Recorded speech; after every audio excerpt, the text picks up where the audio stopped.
for a drink. We got along us two. After hanging for a while, you asked, what should we do? You asked me, can you dance? I looked at him and smiled.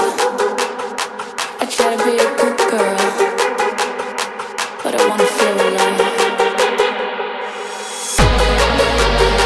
I got a crush, can't get enough. You told me hush. Oh, what a rush.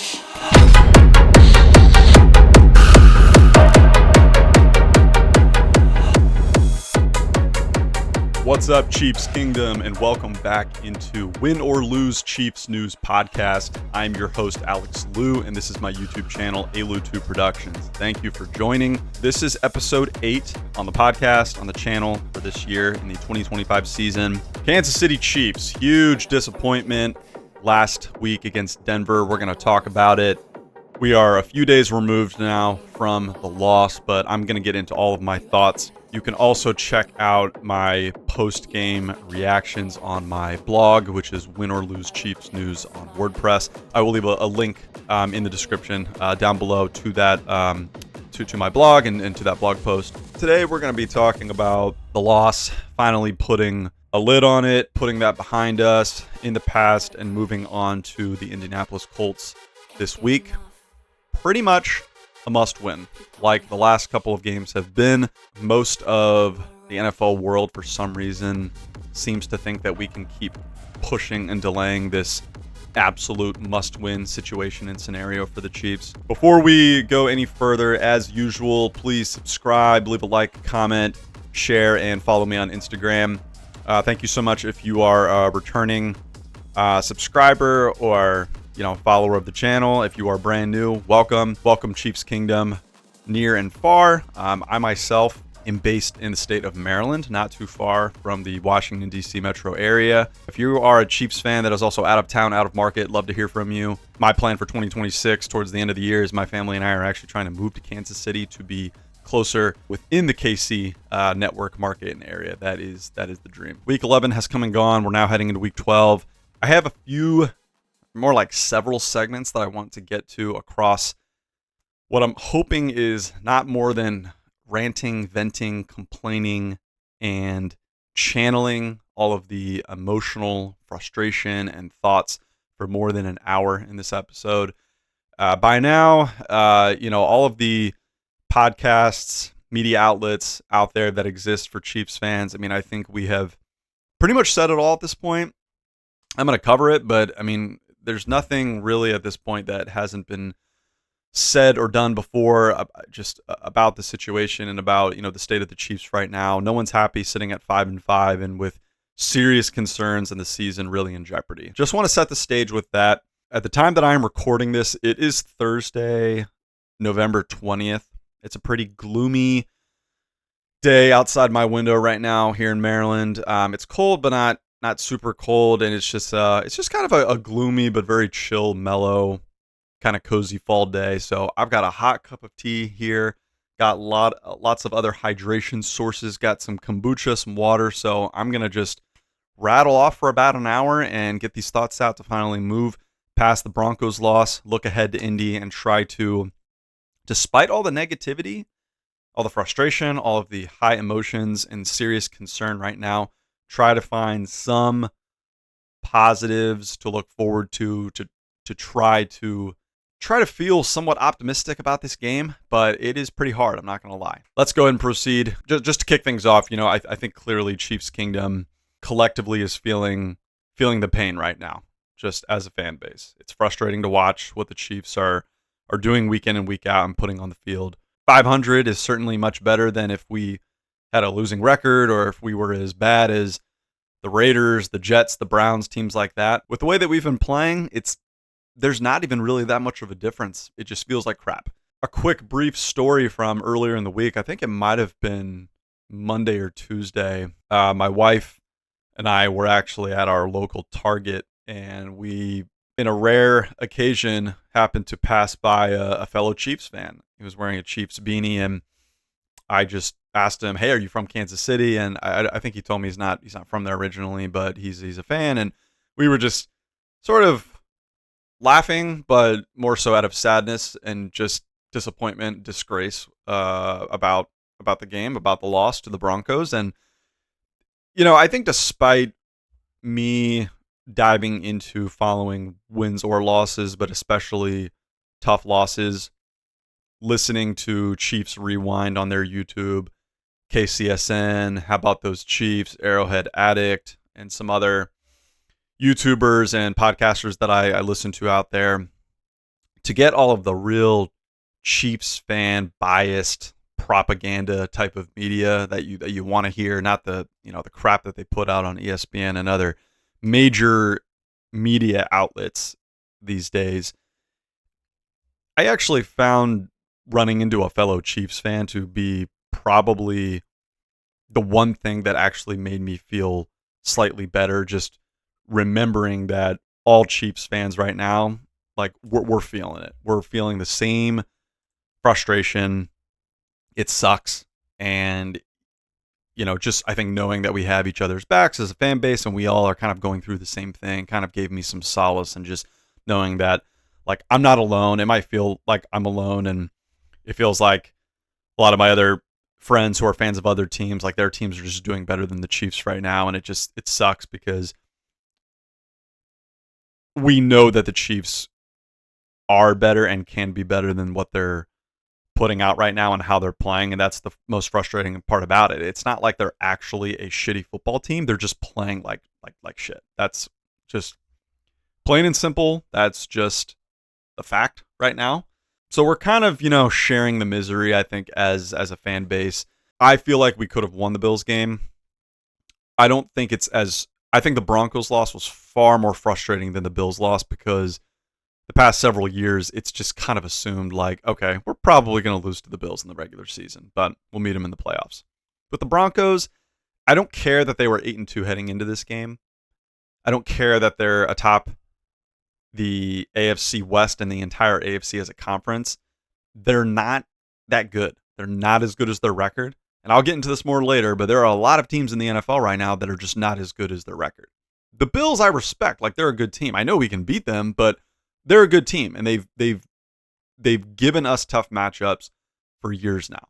The Broncos, I still don't buy them, and I just think that, especially a divisional matchup, I know Denver has played us closer and closer in the past couple of years, but I still just don't think that they're on our level. When the Chiefs play as badly as they did, even the Chiefs are going to lose to the Broncos, who also didn't play that great of a game, if we're being honest. Over the past few days, I've just really tried to acknowledge just the deep frustration that I feel, that all of Chiefs Kingdom feels.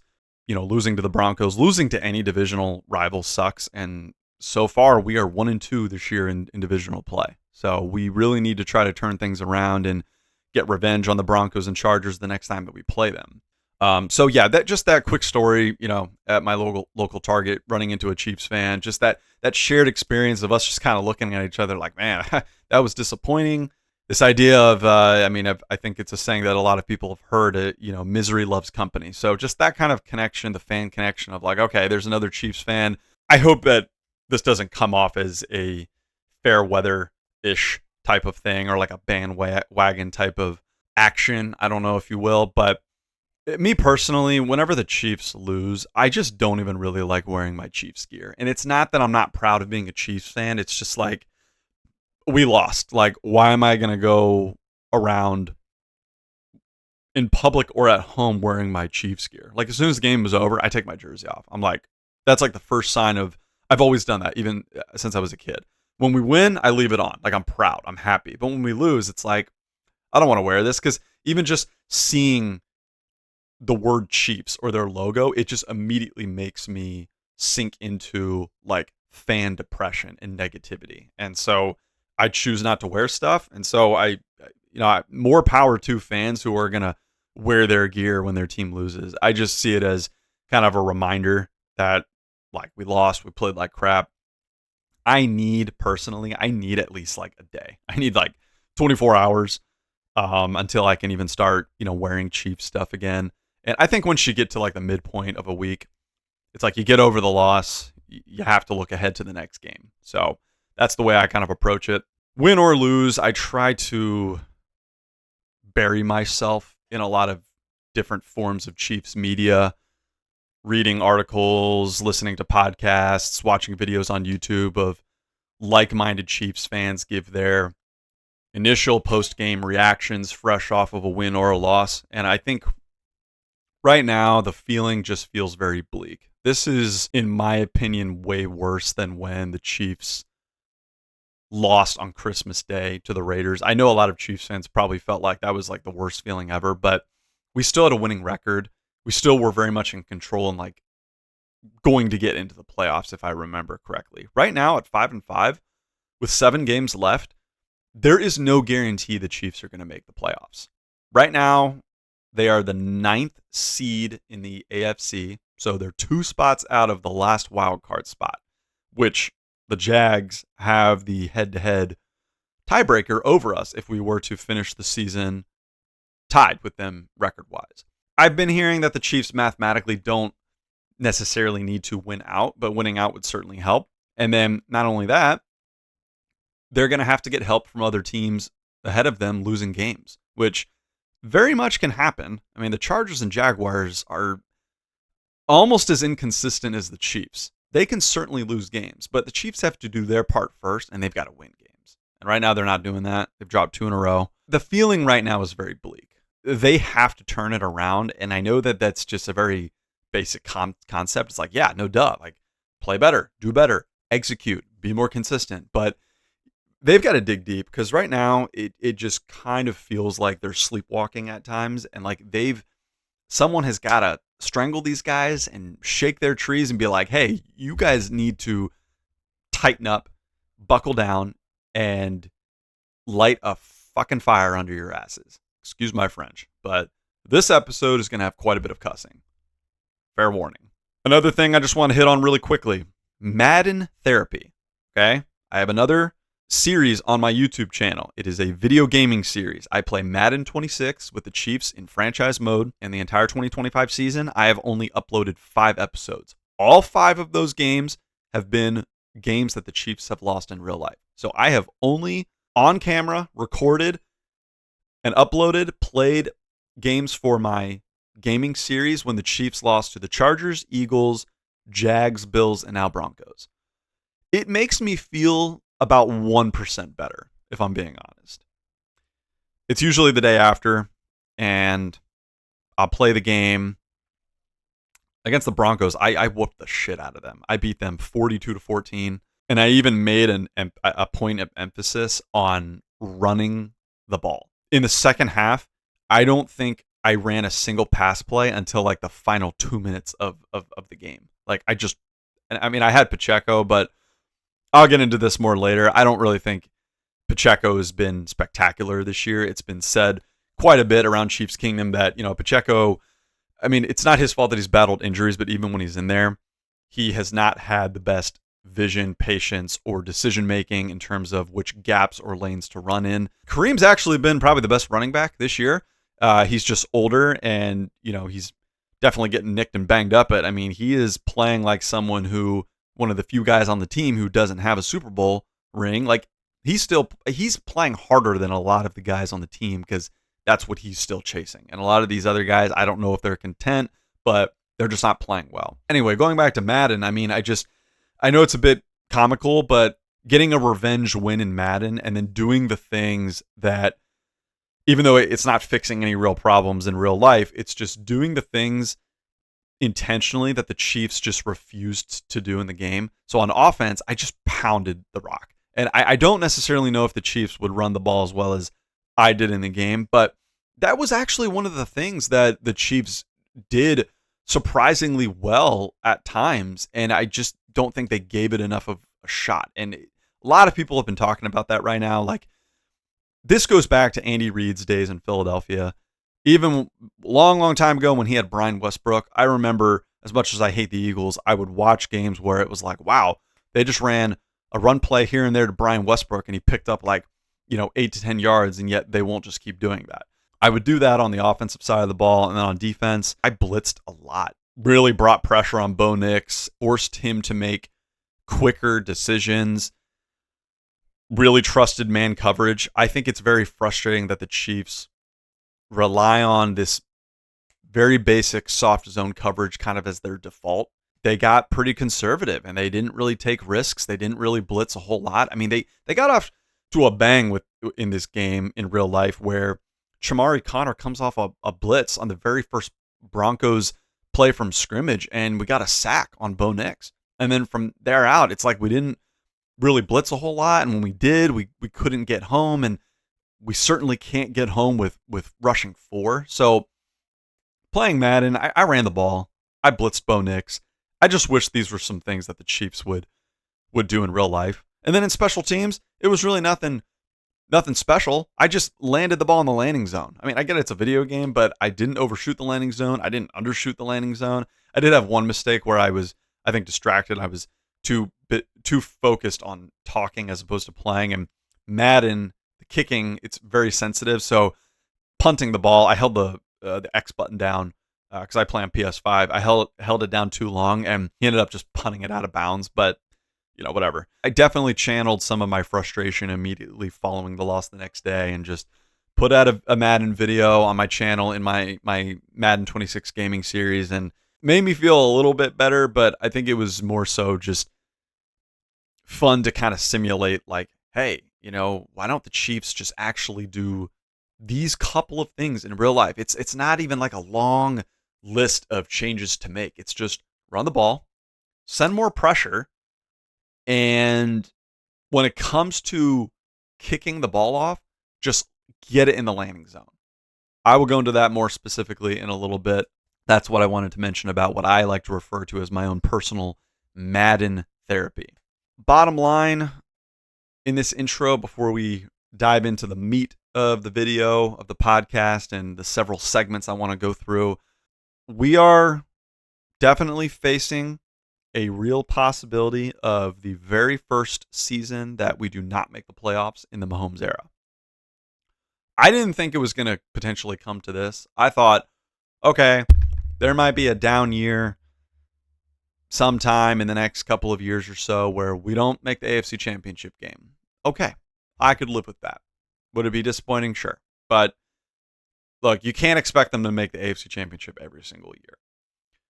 I thought, okay, maybe we don't make the AFC Championship game, and at least we make the playoffs. And it's very possible that we maybe are a wild card and we get bounced in the first round or something like that. Whatever. But I just didn't think that we would find ourselves in this scenario where the possibility is very real that we could actually miss the playoffs. With those things in mind, let's go ahead and just get into these several segments that I have. And just looking at my notes, let's see how many we have here. 6 segments. Segment number 1, self-inflicted wounds. Broken record at this point.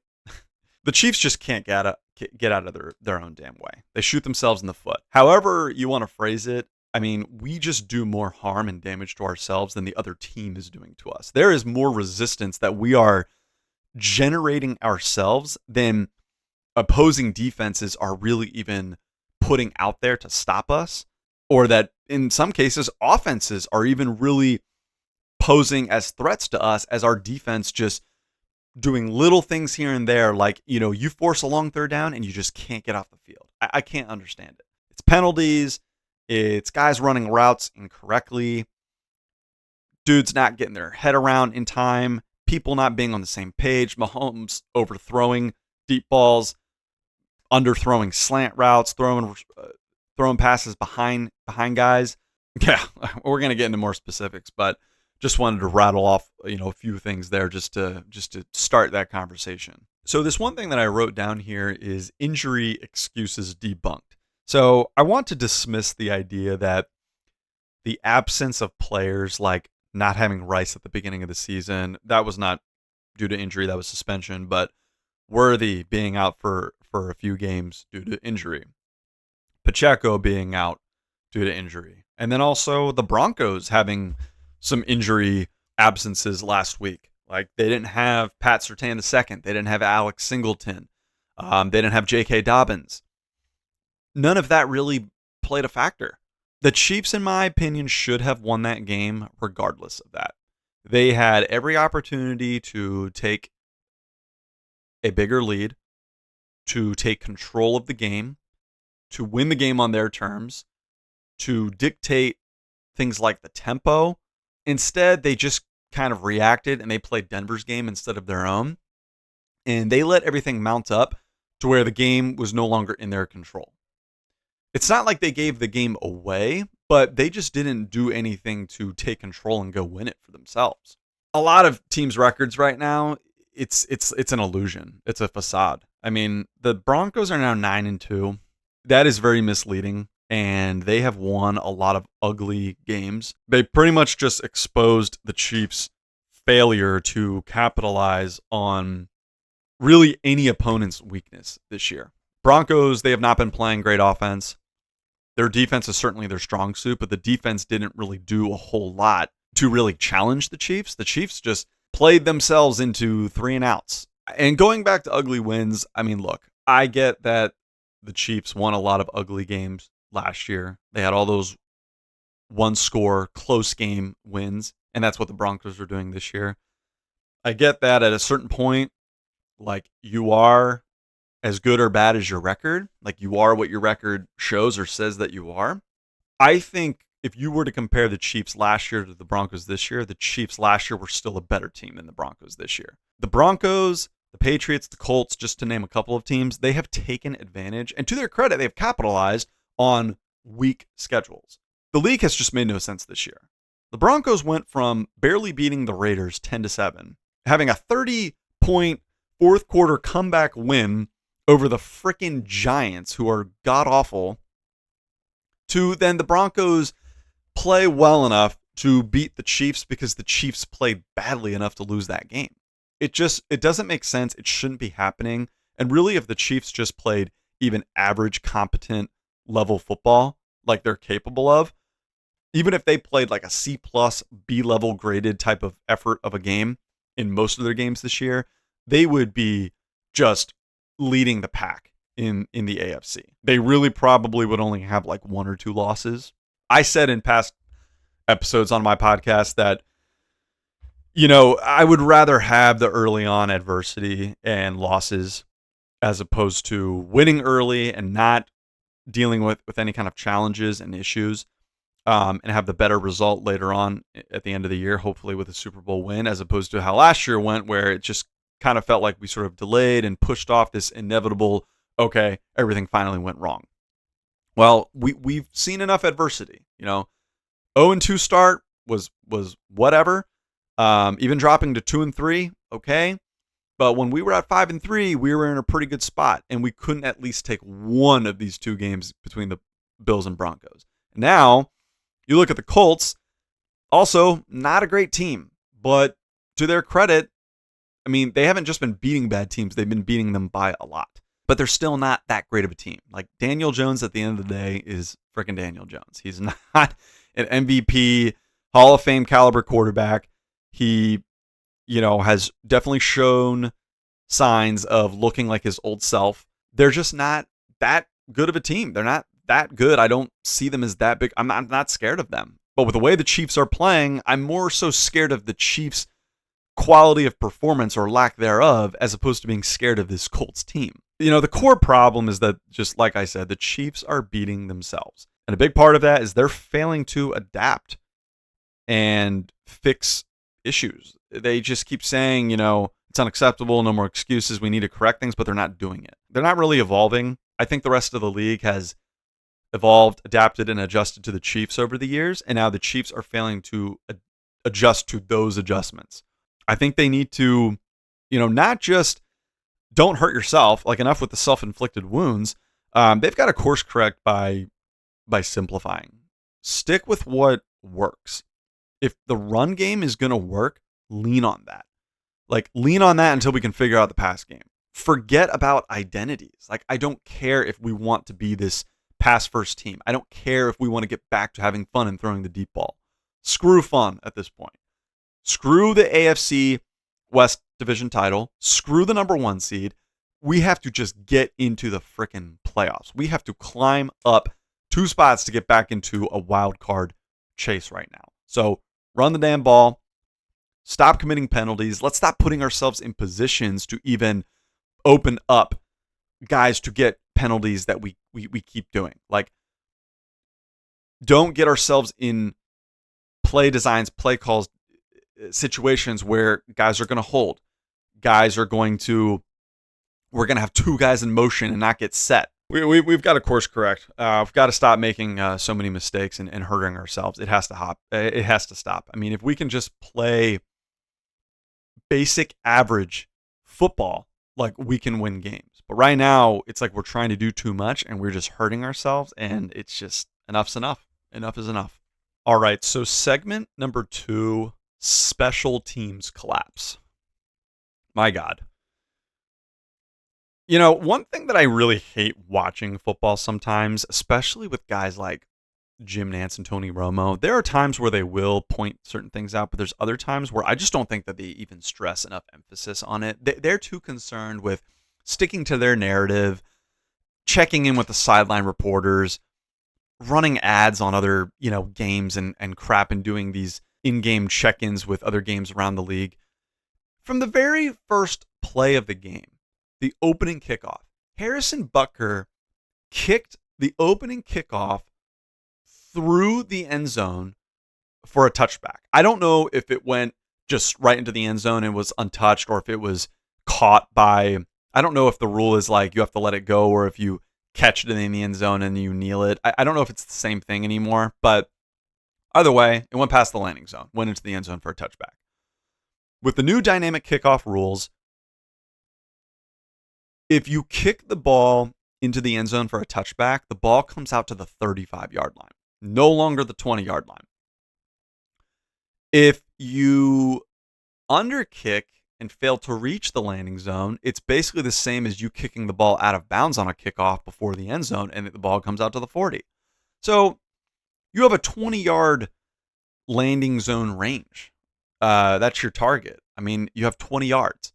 Like, kick the ball from your own 35, get it within the 20. I mean, God, I would rather him kick it to the 20, or like within the 15 to the 20, than just, and if, that's a bad kick still, but like, you never know. What if there's a big hit and a fumble or something?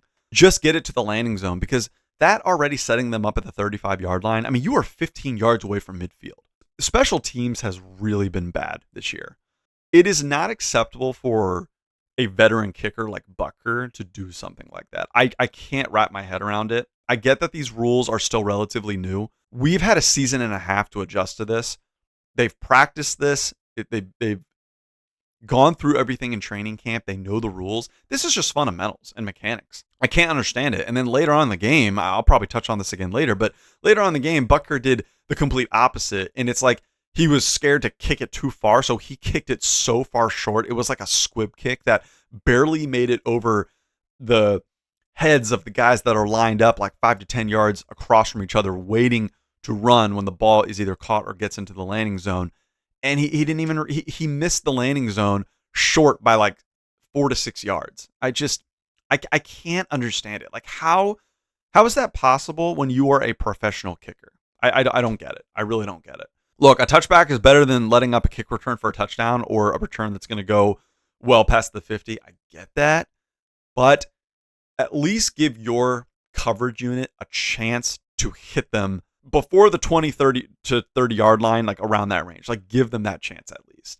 So that can't happen. Special teams in general, this entire special teams unit, I swear to God, on pretty much any special teams play in every game, there's like always a penalty. Guys like Jack Cochran, Jeffrey Bassa, they're holding, they're blocking in the back. Anytime Nico Remillo or Tyquan Thornton or whoever's back there makes a substantial or a significant return, at least something positive, it gets called back.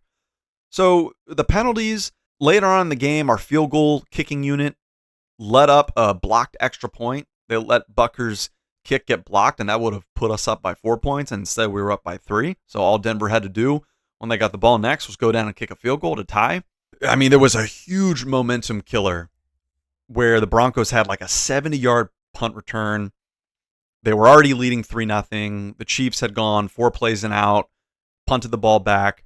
Not only was there a penalty that was added onto this kick that I think that the Broncos ended up starting with the ball at like the Chiefs 11 after this return and penalty yardage was added. But the dude on the Chiefs who also had that penalty, he made the number one mistake you're not supposed to make in football.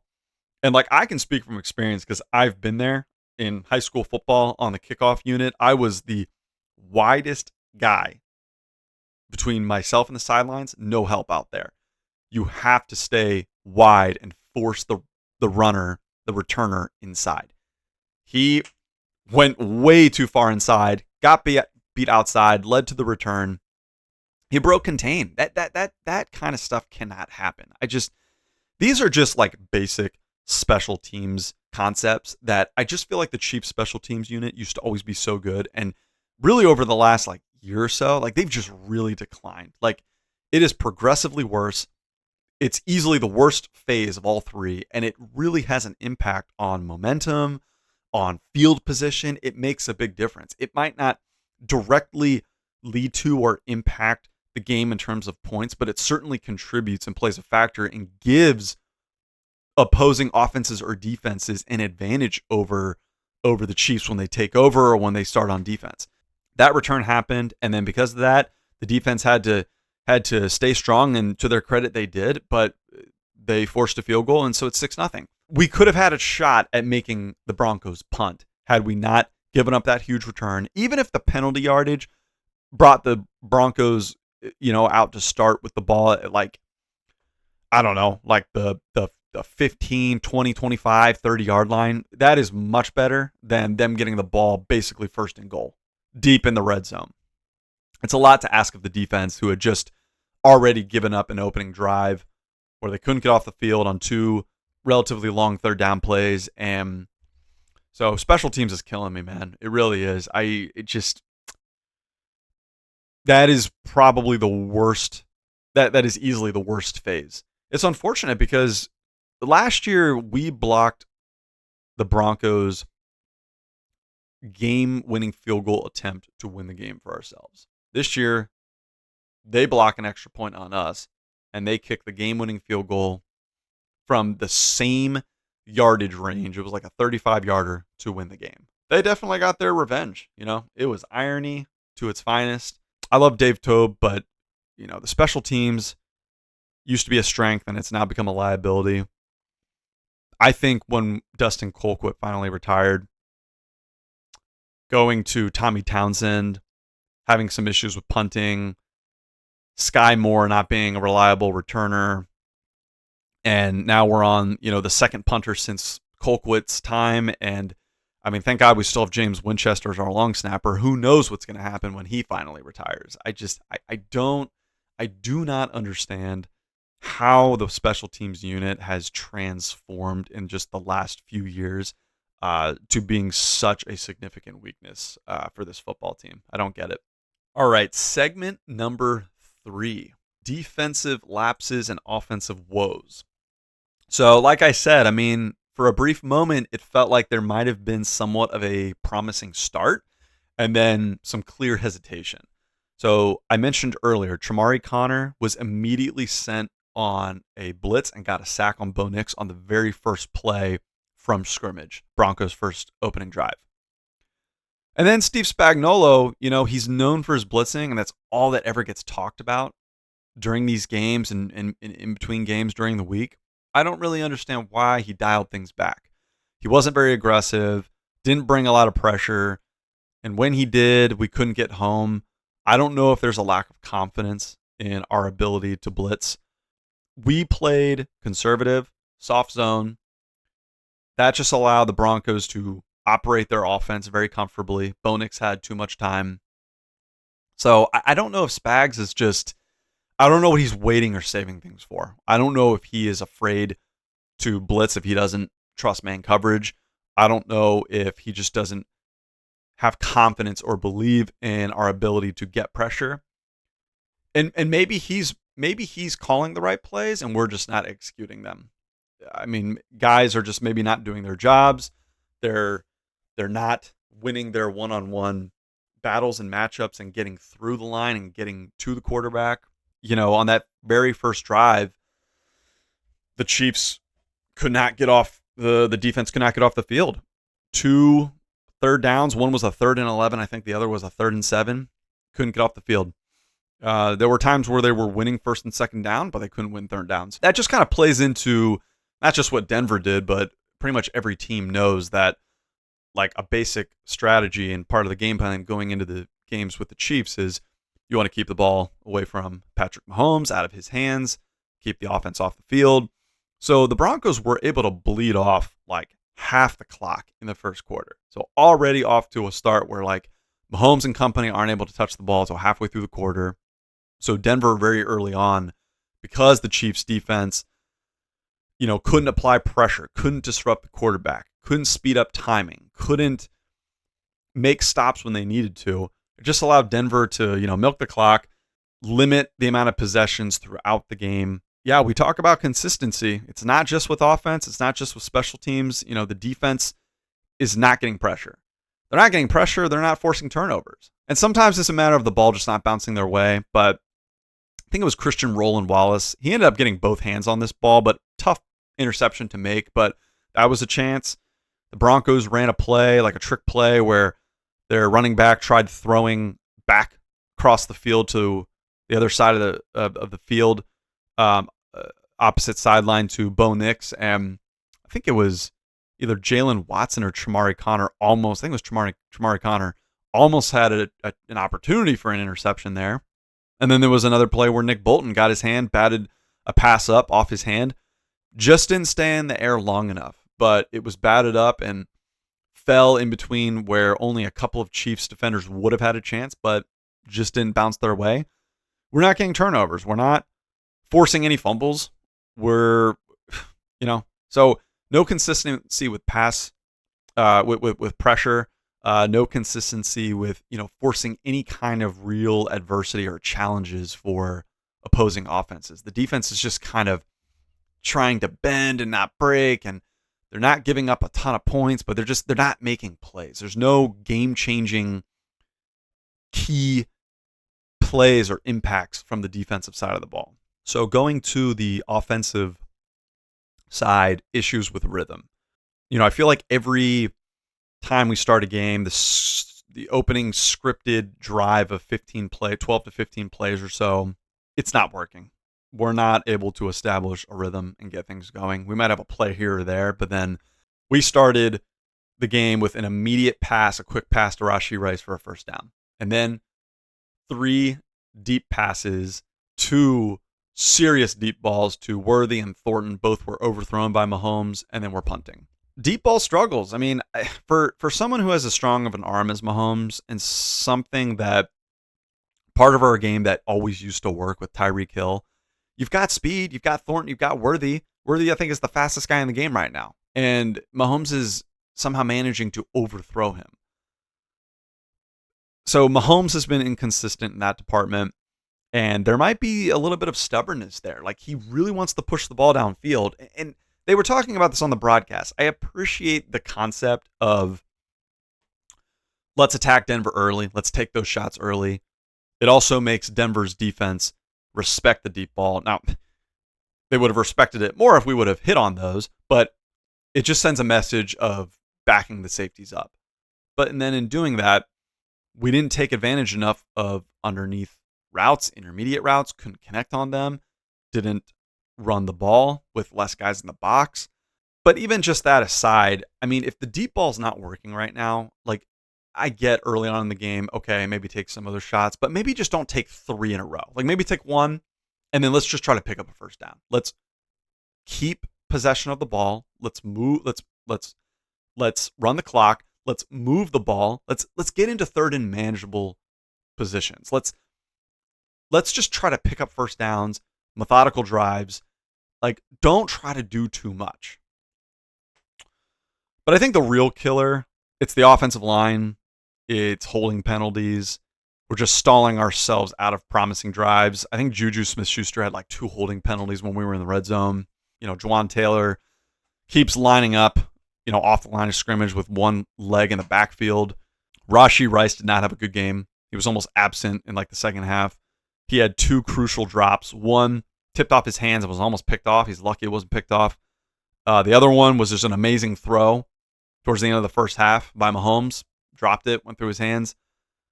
Very reminiscent of throws Mahomes would make in the Buccaneers Super Bowl, the one we lost, where he was running for his life and he was just making all these crazy throws and they were going through guys' hands, hitting them in the face, right in the helmet, right in the face mask. And I mean, if Rashee Rice catches that ball, it doesn't mean that Butker's necessarily guaranteed to make a long field goal before halftime, but he would have had a chance. And at Mile High with that altitude, I know he could make that.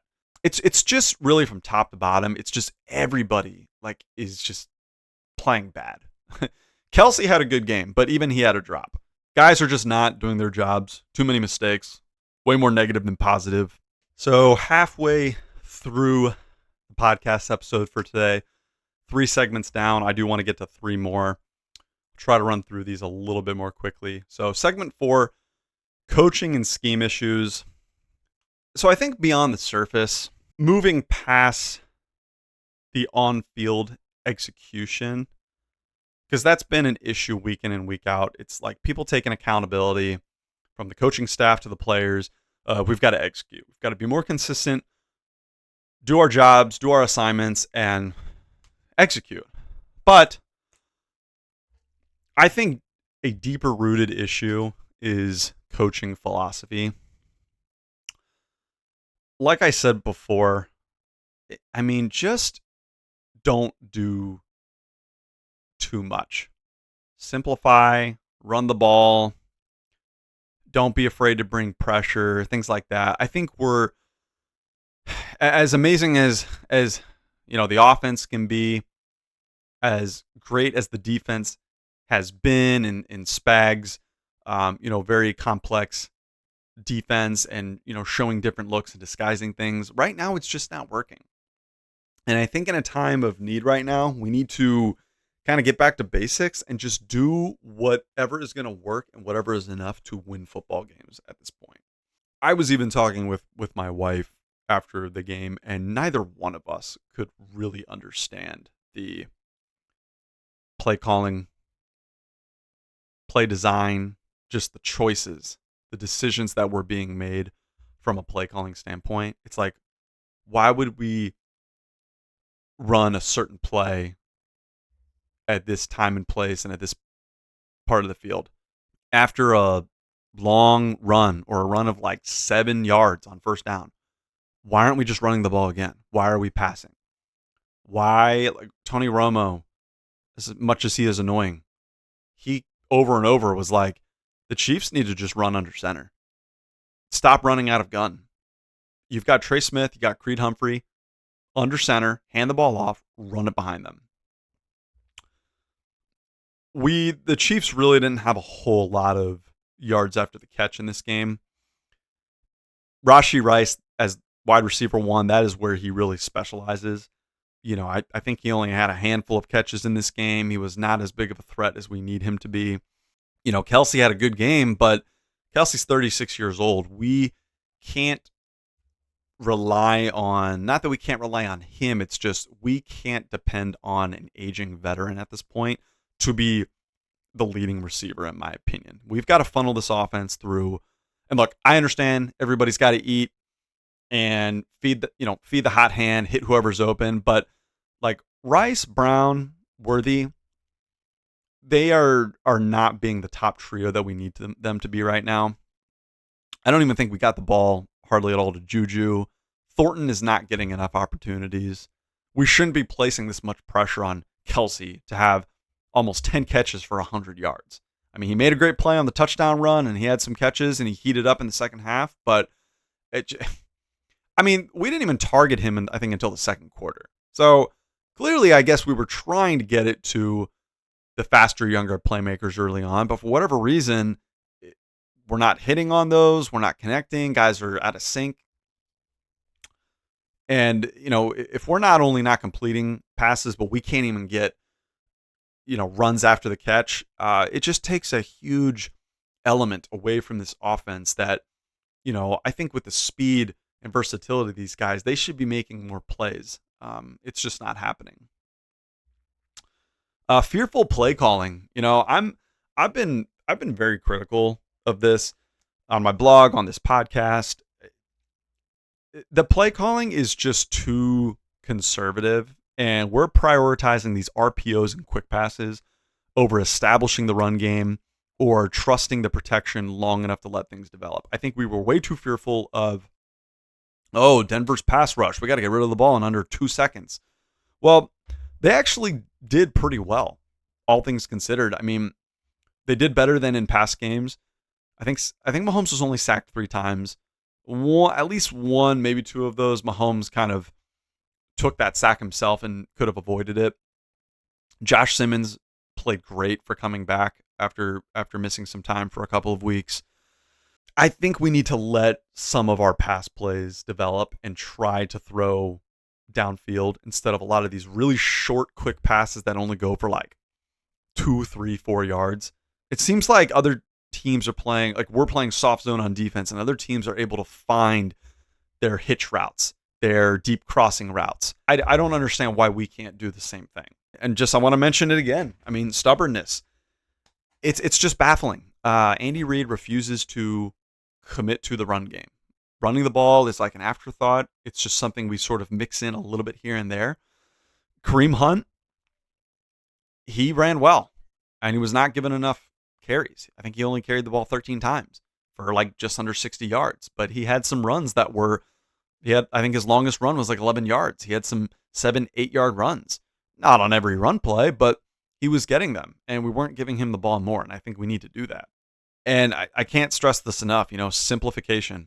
Offensively, run the ball first, I think. Open up the play action pass. Take some shots deep, but prioritize moving the ball, moving the chains, methodical drives. I think that's going to be the key to winning football going forward. So stubbornness, it's really costing them because, the offense is so complex. It's great when it works, but if it's not working, like what good is the complexity of these RPOs or the timing that we're not getting down or a complex play that just we're almost running it so quickly that we are basically causing a play to go dead quick when we could maybe try a play that is going to last longer than like 2.5 seconds to develop and unfold. We're not even really seeing all that much improv or opportunities to extend plays from Mahomes right now. Segment number 5, third quarter collapse. We definitely had more penalties in the first half than in the second half, but penalties struck again, even with Andy Reid going into halftime saying that we need to clean up the penalties. It doesn't get cleaned up. It just doesn't. Penalties, especially in the red zone. Juwan Taylor, what I can't understand is some people just kind of think Juwan Taylor doesn't know how to line up. I don't believe that. I think he very much knows how to line up and where to line up. He puts his back leg so far back that it's technically in the backfield, and he's not lined up in line with the center's hip. He's not on the line of scrimmage because he doesn't have confidence. He's afraid of getting beat by the edge rusher that he's assigned to. He's afraid of getting beat. He's afraid he's going to miss an assignment. So he's trying to scoop back as far as he can to give himself like some extra leverage, like a head start to get back faster, to give himself space between him and his defender so he has time to react. But the penalty is so dumb because it's almost like a defense being offsides before the ball is even snapped. If you can't just line up correctly and trust your fundamentals and at least give yourself a shot at, well, if I get beat, at least I was lined up correctly. Like, hopefully Mahomes can see the guy coming and get rid of the ball quicker. Or, you know what? If he ends up getting sacked, well, that's my fault. I've just got to react and be quicker, be better fundamentally. He's a veteran. I don't know how many times you can make this penalty and then just not be like, okay, I have to just not line up that way. Like I would rather see Juwan Taylor get beat lined up correctly than line up incorrectly and take away, which he did, a play in the third quarter that I think it was a pass to Kareem Hunt, and he made it down to the 2-yard line. It would have been first and goal from the 2-yard line. Now look, no guarantee the Chiefs get a touchdown, but most likely, hopefully they get a touchdown. Even a field goal would have done. That chain reaction, there might have been another penalty in there. It was a long third down. We were backed up. And then Mahomes forced a throw to Elijah Mitchell. Bad pass. He really could have hit him. Didn't throw the ball high enough over the defender. Throws an interception. That leads to a Broncos scoring drive for a touchdown. Oh my God, just momentum killers once again. And Mahomes, as a veteran quarterback, he knows better. That's just one of those moments where in a game that is close, low scoring, definitely very defensive, for as bad as the Chiefs' offense was playing, Denver's offense was also not playing like great. You've got to take the points. You've got to just get field goals, bare minimum. Throw that ball away, throw it into the grass, run it, protect the ball, and just get some yardage. Don't throw such an easy pick. That's just one of those throws where Mahomes is so much better than that. That was like a pick that Baker Mayfield or Jameis Winston throws. Mahomes should not be throwing those types of interceptions. Cannot happen. Even if we just were to have taken a 3-point lead there, maybe the game ends up different. Just a game-altering play. Can't have turnovers in the red zone. And I think Mahomes is still just not trusting the offensive line, even when they play well. People have noticed that, he's kind of bailing out from clean pockets. I think there is maybe even just some scarring from the Eagles Super Bowl where he's had to run for his life. The pressure has gotten to him so quick, it speeds up his internal clock, his timing, and then he is just thinking to himself, the pocket's collapsing, I don't have enough time, I've got to make a decision to throw or get out. And sometimes he's even running himself into sacks, like trying to leave the pocket. There's just not very good trust with that offensive line. And that's why after the season, no matter what happens, Juwan Taylor most likely is not getting re-signed. I would be shocked if he gets re-signed. Bare minimum, like the biggest reason he would not get re-signed, because he's actually a pretty good right tackle when he plays well and doesn't commit penalties, or when he lines up correctly and doesn't get that flag. But I just don't think he's going to be re-signed. And then I don't know if long-term guys like Mike Caliendo or Kingsley Suamataia, Wanye Morris certainly is not. They're not long-term answers. While we have Creed and Trey, and they're healthy, and you've got Josh Simmons as that solidified left tackle, we've got to shore up the rest of the offensive line in the offseason, because Mahomes has to be able to trust his O-line. And if he can trust them, this offense can operate. But if they're committing penalties and they're getting beat and they can't hold up at times, or if he just doesn't trust them enough anytime things go just the slightest bit wrong and chaotic, then everything operationally just falls apart for this offense to execute. So one bright spot I do want to just mention before we move on to the final segment here is, Tyquan Thornton. That kid has been great for us this year. He might not be like a Pro Bowler, but he has proven to be someone that Mahomes can find deep here and there. He really stepped up when Worthy was injured. I just think that Thornton, he needs more opportunities. He needs more playing time. He should actually, in my opinion, be the primary deep ball threat as opposed to Worthy. I mean, hell, use Worthy as a decoy and then go deep to Thornton. I almost think that outside of Rice being your number one wide receiver, because Worthy's also been dealing with some injuries and Hollywood Brown is not playing the best, Thornton might need to be the number 2 guy. And if you start feeding Rice and Thornton, maybe that opens things up for Hollywood Brown, for Worthy, for Juju, for Kelsey, for Noah Gray, running backs out of the backfield. I think we need to adjust the depth chart order, because Thornton, to me, has really stepped up and proven that, hey, he's getting his chances and he's making the most of it.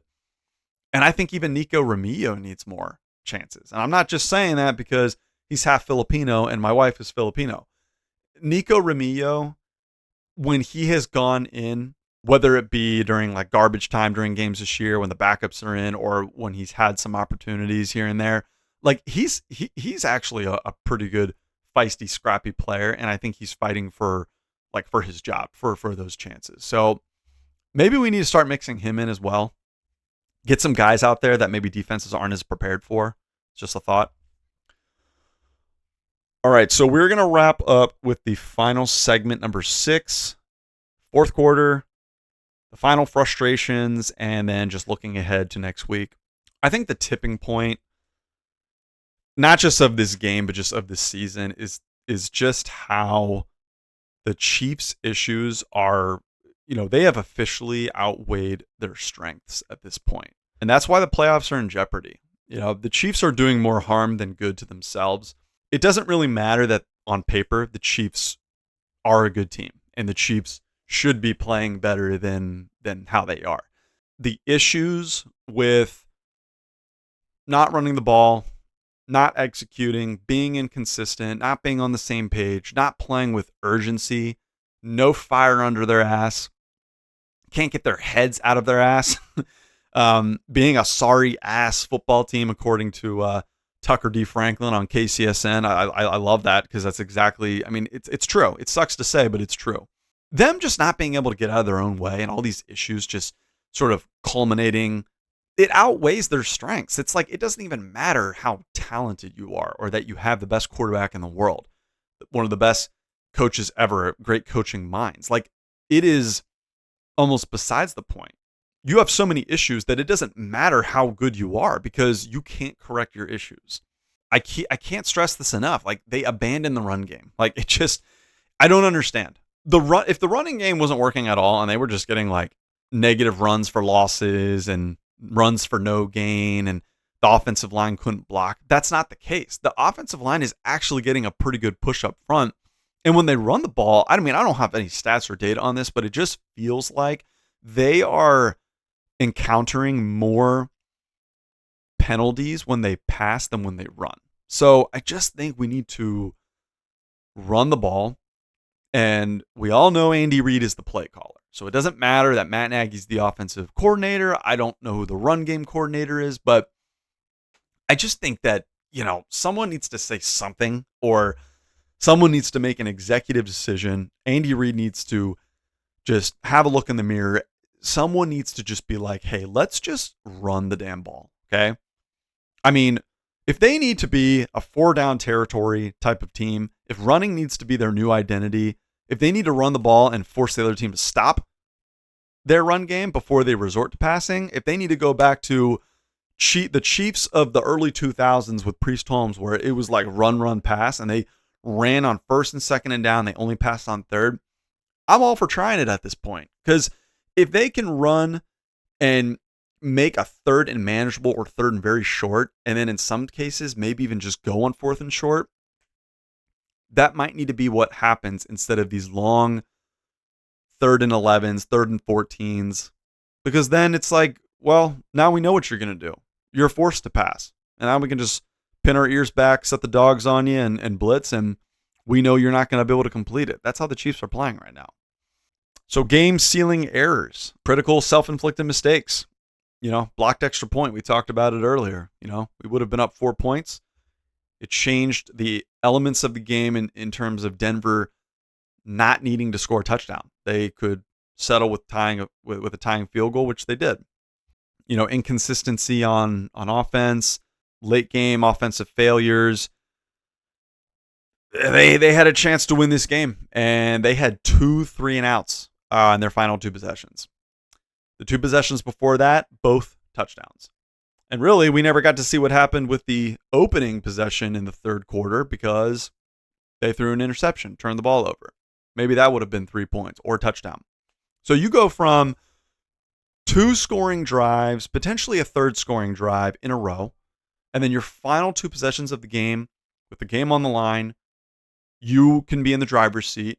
You can win the game on your own accord, and you go 3-and-out. I don't get that. As the Chiefs offense, Andy Reid, Mahomes, how do you not get a first down there? Unbelievable. The Chiefs defense was like adequate enough in this game. They didn't do anything to change the game.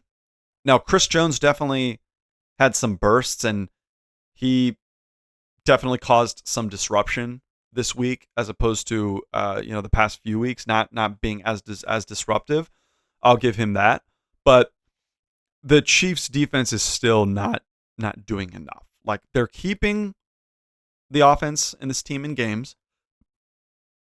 Special teams is Bucker's making his field goals. He's making his extra points, when they're not blocked.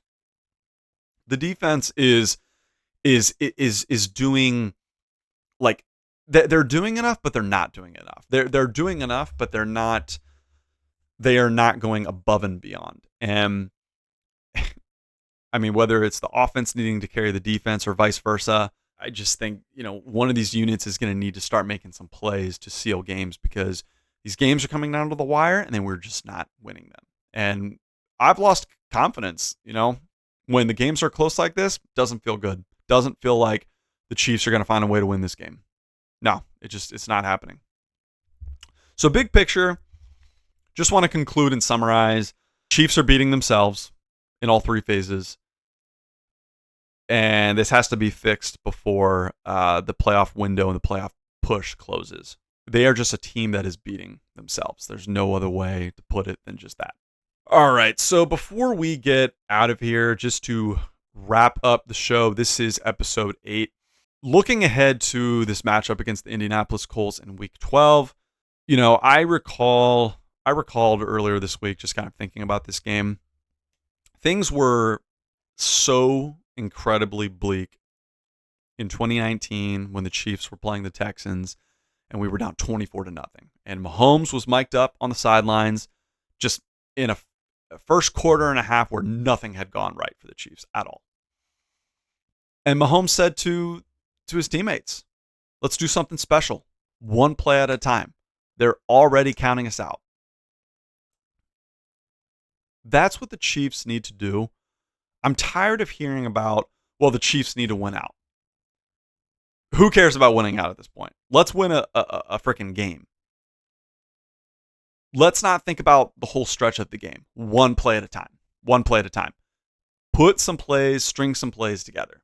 That needs to be the focus for this Colts game. One play, one quarter at a time. One play, one series, one possession, one moving of the chains at a time. So get to the basics, play disciplined. We can't be undisciplined. Too many penalties, too many just boneheaded mistakes. Hollywood Brown had a catch in the Broncos game before the end of the first half. He caught the ball along the sideline. He had a chance to just go out of bounds untouched, and he stayed in bounds trying to get more yardage. Andy Reid looked at him and was like, dude, go out of bounds. Know the situation. I mean, that's just football 101. So one play at a time, do your job.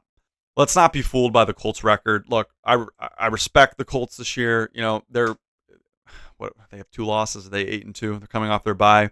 They've done their job. But at the same time, the reason I say don't be fooled by the record is because they're not just some star-studded team that is like, a force. They played against the Steelers, who also are not a great team. And the Steelers had like 5 takeaways in that game. Daniel Jones might be, becoming the true Daniel Jones here down the stretch.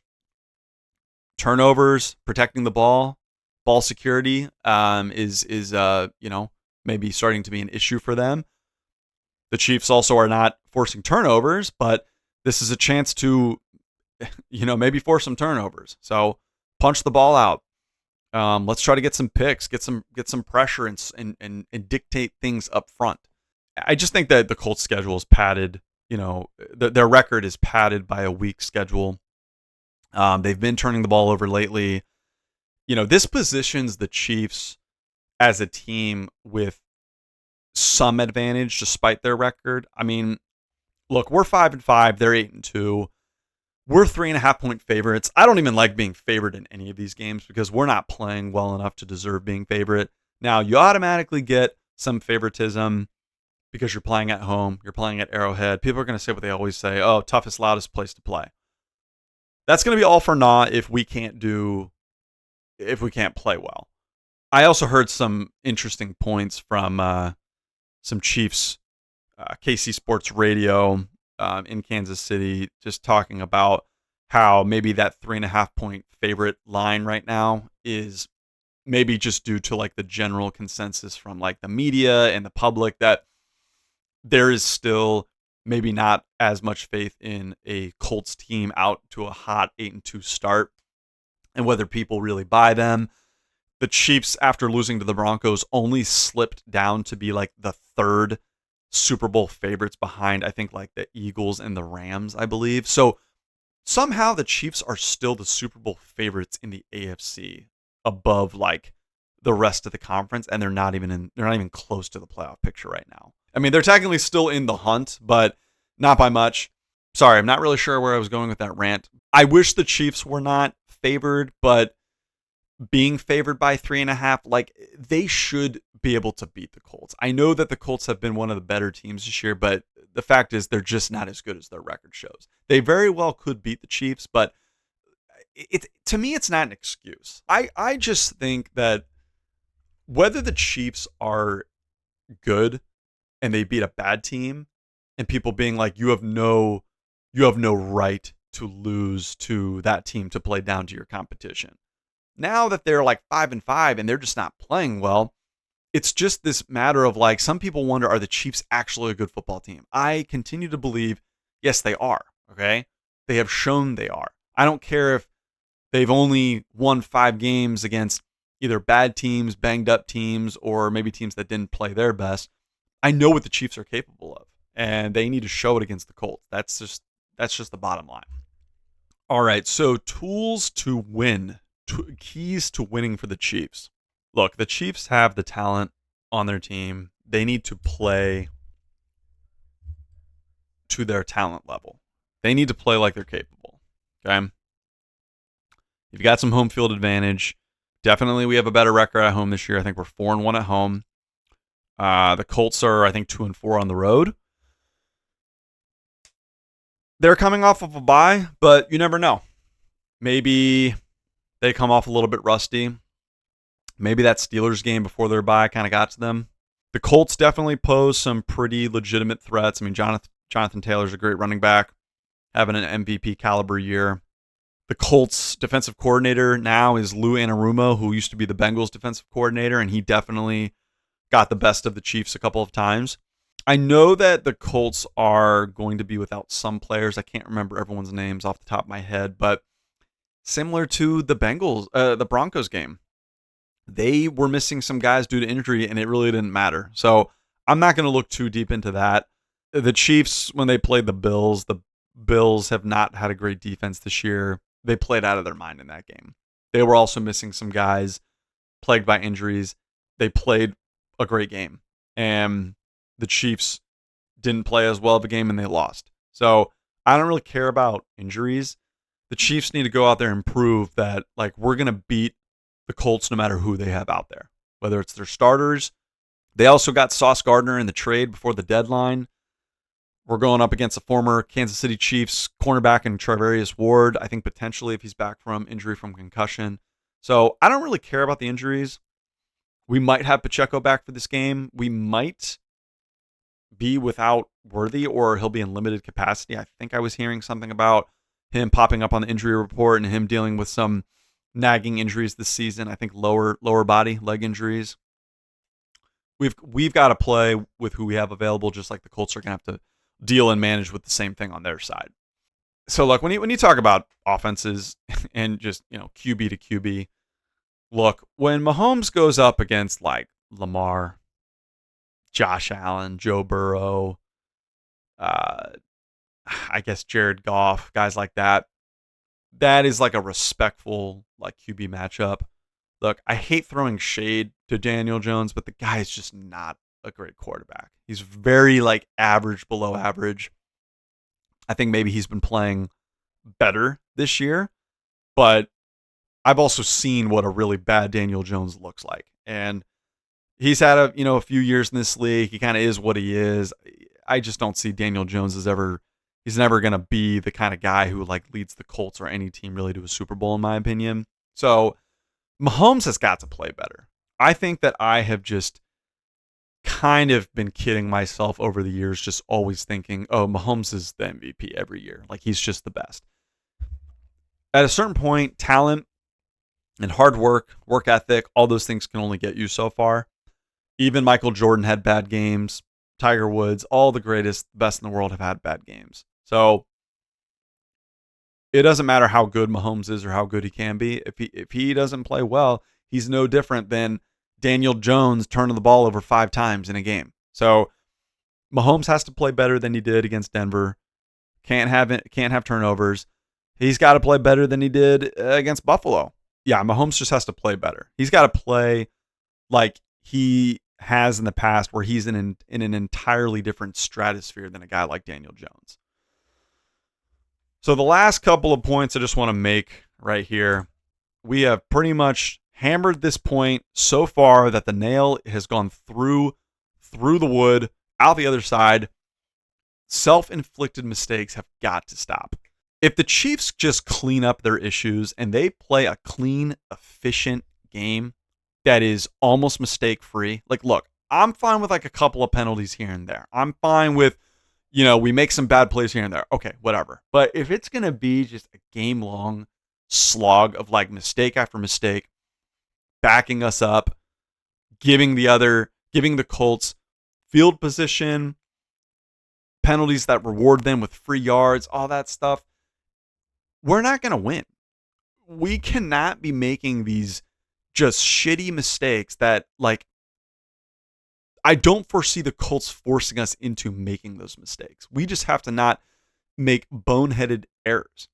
I kind of equate it to, I play in a men's beer league, ice hockey league. And, some of the simple keys to just playing smart hockey is when you're in your defensive zone, clear the puck, even if you have to ice it. Get the puck out of the zone. When you're in the neutral zone, get the puck deep. In my beer league, you don't have to be at center ice to dump the puck. You can dump it as soon as you cross the blue line. So just get the puck deep. Keep the puck in the other team's zone, or push it deep, dump and chase. And number 3 is like, just shoot. You get across the blue line, shoot, put the puck on net. You never know what can happen. Get dirty goals, deflections. In football, I think the Chiefs just need to, like I have said, simplify to the point where, like, let's really limit mistakes. I realize that comes with some game management, and this takes us back to the days of having Alex Smith, but we have just gotten way too uncharacteristically undisciplined to the point where we can't run certain plays without just exposing and opening up ourselves to mistakes, to penalties. Run the ball, simplify the pass plays, simple concepts. Defensively, let's just send some more pressure. Like, let's make Daniel Jones uncomfortable back there. And special teams, get the ball in the landing zone. Cover on punt and kick returns. Block and don't allow kicks to be blocked by the opposing field goal block units. The stakes are high in this game because at this point, if we lose this game and fall to 5-6, it could very well be over. We would have to win every single game from there on out. Other teams would have to lose. We just dig ourselves into a deeper hole. And if you lose to the Colts, I mean, I just don't know how you can think that you're going to beat even the Cowboys on Thanksgiving Day. Like, we have got to turn the ship around, play our asses off, and get some momentum going into Thanksgiving. I'm not trying to think that far down the road, but it's like, this is a must-win. Every game has to be a must-win from here on out. They really should have been a must-win, even since, like, Buffalo. I get people are going to argue that, but it's just other teams in the playoff seedings, they continue to win, and even the teams that are losing, they're giving themselves a chance for the Chiefs to catch up, and the Chiefs are not winning their own games. So, high stakes. This is the turning point of the season. If we don't win now, I mean, it's very, very slim chances we're going to have a shot at making the playoffs if we can even win games going forward. If we win, we'll take it one game at a time and see what the rest of the league does. But we got to focus on our own shit first. And I think if we lose the game, we raise some serious questions and concerns about the state of this team, what needs to happen in the offseason, coaching even if the coaching is correct, are the players, like, can they even do their jobs and execute? So I'll talk more about that at a later time, but this is just kind of like life after Travis Kelce, and what more help do we need to get Mahomes? And does Mahomes need to look himself in the mirror and play better? And can we no longer rely on just like, oh yeah, he's the best quarterback, like he's got to play better? Yeah, I'm trying to. It is hard. There are times where I almost don't even look forward to these games. I'm almost dreading Sunday. It makes me nervous. I am not comfortable. I'm sitting there just hoping that we can just not make mistakes and play competent football. I'm just trying to stay hopeful that next week's show will be a positive one. You know, I was thinking about this last night. I remember when Mahomes won the starting job in 2018, and the year prior, 2017 playoffs ended disappointingly again, and it was Alex Smith's last year on his way out. And I just remember thinking, like, I went into that 2018 season and I just thought, you know what? I'm not going to have any expectations. I'm just going to expect that Chiefs are going to disappoint me. It doesn't matter what happens in the beginning of the game. It doesn't matter what happens in the beginning of the season. If they get to the playoffs and they just can't win, like, I'm going to believe it when I see it. I almost need to kind of revert my mindset back for this game of, you know what? They've been disappointing me recently. I need to reframe my mindset and just not have expectations going into this game. And maybe things will turn out a little bit better. But I think going into the game and just thinking, I know the Chiefs can be better. I know they can play better. They need to get out to a fast start.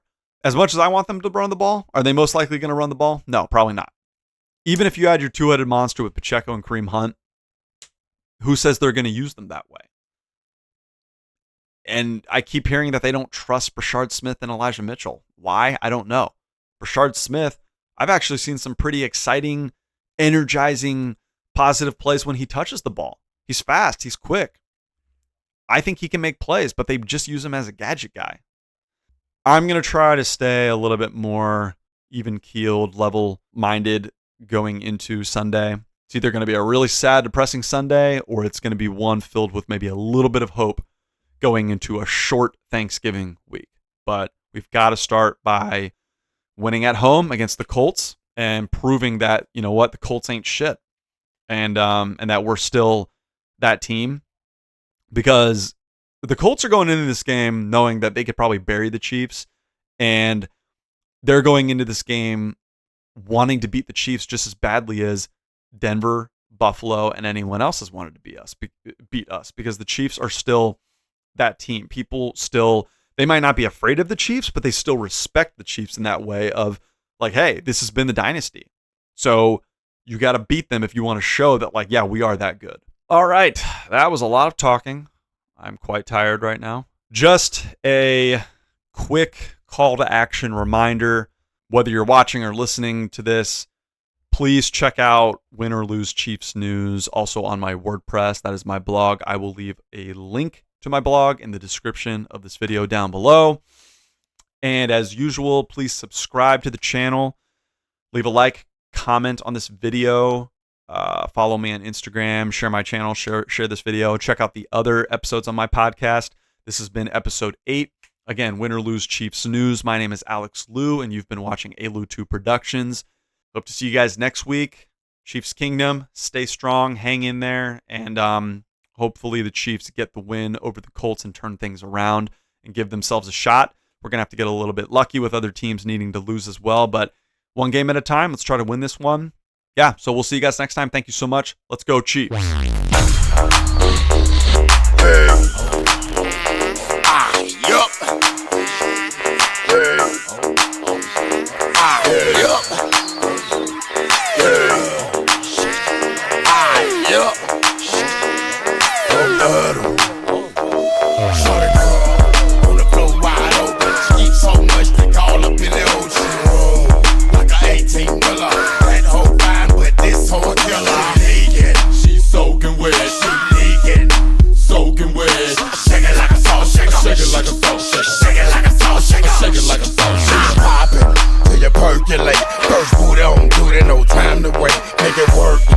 your wet t-shirt. Bitch, you gotta shake it till your calf muscle hurt. Say the heels on your feet, the strap around your ankle. Call that bitch Bojangles. Juice it like fruit or a douche like Goop would be. Loose and get loose on the goose for real. Ride off, get your ass a table dance. If you got TND and bring a friend. Ho, shake your ass to the song in. If you ain't with it, well, grown then. We ain't no boys, we grown then. You ain't gon' dance, well, don't then. Why you wanna waste a nigga song then? See your ass down doing nothing. On the floor wide open. Eat so much they call up in the ocean. Like a 18-wheeler. That hoe fine, but this hoe a killer. She soaking wet. Soaking wet. Shake it like a sauce. Shake it like a sauce. Shake it like a sauce. Shake it like a sauce.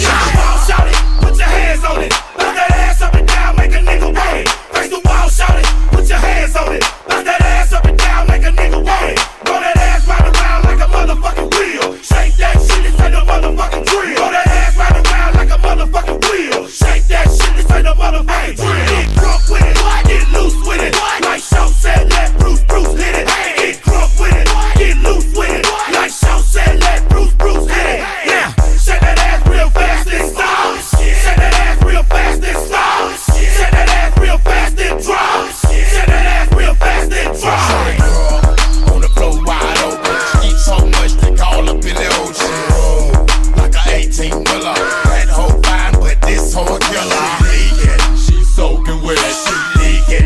Soaking wet. Shake it like a sauce. Shake it like a sauce. Shake it like a sauce. Shake it like a sauce. Shake it like a $1, $5 or $10. But what would you do for a 20 twin? Get on the stage, shake that ass then. Get on the pole, do a back bend. I like that. Do it again. Here's another 10, bitch. Do it again. Work it like a game that you're playing to win. Make that pussy forward for the yin-yang twin. 16 bitches and thongs and one blood. The home of big red bones and big butts. Gang spitting, pussy splitting all on the floor. Bonafide, can't deny, certified pro. On the pole upside down. She for real. In 69, plenty of time to pay her. By day she'll clerk, by night she'll turn. Doing anything that you try so you can see. On the floor wide open. Eat so much they call up in the ocean.